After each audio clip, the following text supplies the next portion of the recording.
Chapter 61. Flapoon fires again. The two lords dashed out into the palace courtyard to find the Ickabog Defence Brigade already mounted and armed as Spittlebot had ordered. However, Major Prod, the man who'd kidnapped Daisy years before, who'd been promoted after Spittlebot shot Major Roach, was looking nervous.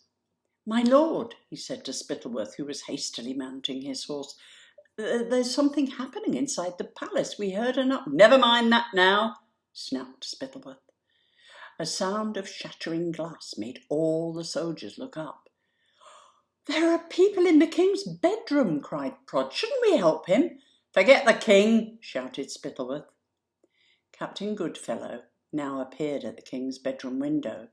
Looking down, he bellowed, "You won't escape, Spittlebot." "Oh, won't I?" snarled the lord, and kicking his thin yellow horse, he forced it into a gallop and disappeared out of the palace gates.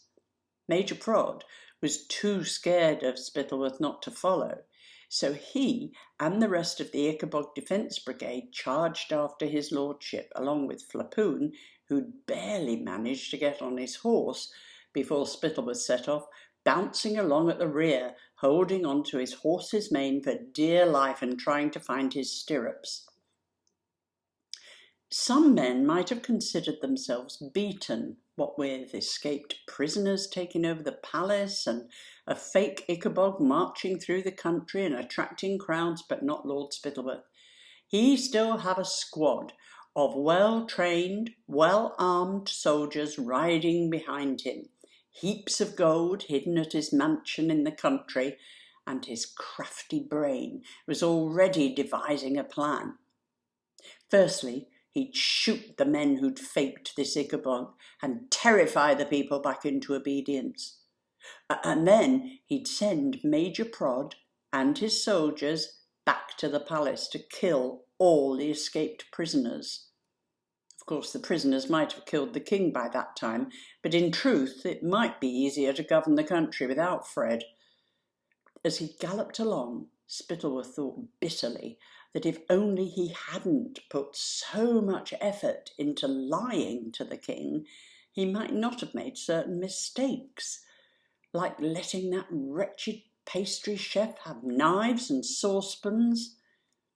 He also regretted not hiring more spies, because then he might have found out that someone was making a fake Ickabog, a fake, by the sound of it, that was far more convincing than the one he'd seen this morning in the stables. So the Ickabog Defence Brigade charged through the surprisingly empty cobbled streets of Shoeville and out onto the open road that led to Kurdsburg. To Spittlebot's fury, he now saw why the Shoeville streets had been empty. Having heard the rumour that an actual Ickabog was walking towards the capital with a large crowd, the citizens of Shoeville had hurried out to catch a glimpse of it with their own eyes. "Out of our way! Out of our way!" screamed Spittlebot, scattering the common people before him, furious to see them looking excited rather than scared. He spurred on his horse until its sides were bleeding, and Lord Flapoon followed, now green in the face because he hadn't had time to digest his breakfast. At last, Spittlebot and the soldiers spotted the huge crowd advancing in the distance, and Spittlebot hauled at his poor horse's reins so that it skidded to a halt in the road.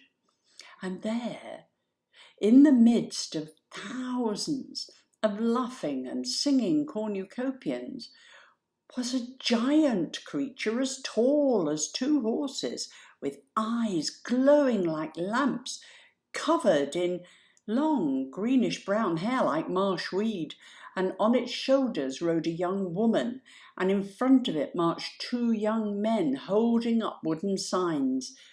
Every now and then the monster stooped down and, yes, it seemed to be handing out flowers. "It's a trick," muttered Spittlebot, who was so shocked and scared he hardly knew what he was saying.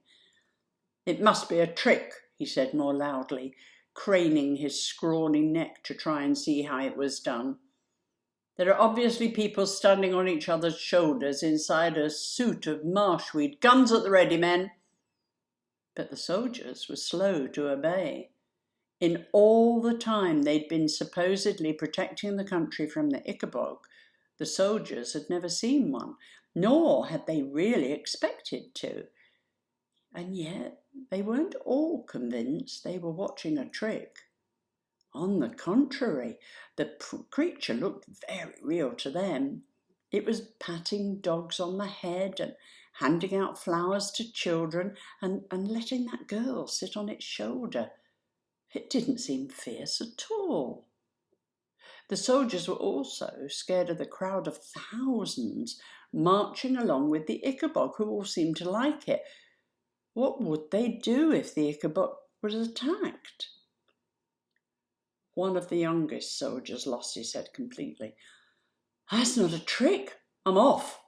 And before anyone could stop him, he'd galloped away. Flapoon, who had at last found his stirrups, now rode up front to take his place beside Spittlebot. "What do we do?"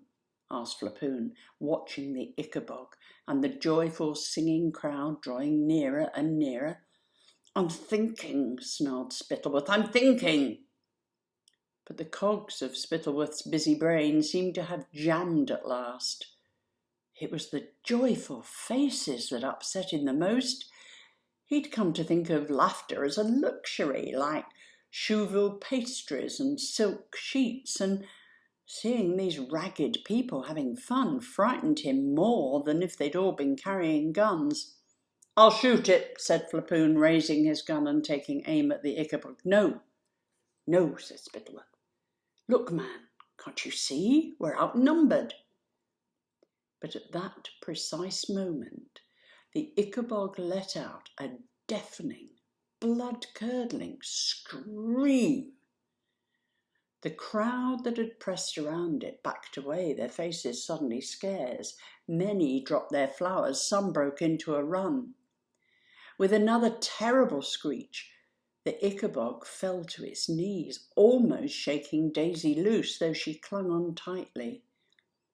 And then a huge dark split appeared down the Ickabog's enormous swollen belly. "You were right, Spittlebot," bellowed Flapoon, raising his blunderbuss. "There are men hiding inside it." And as the people in the crowd began to scream and flee, Lord Flapoon took aim at the Ickabog's belly and fired.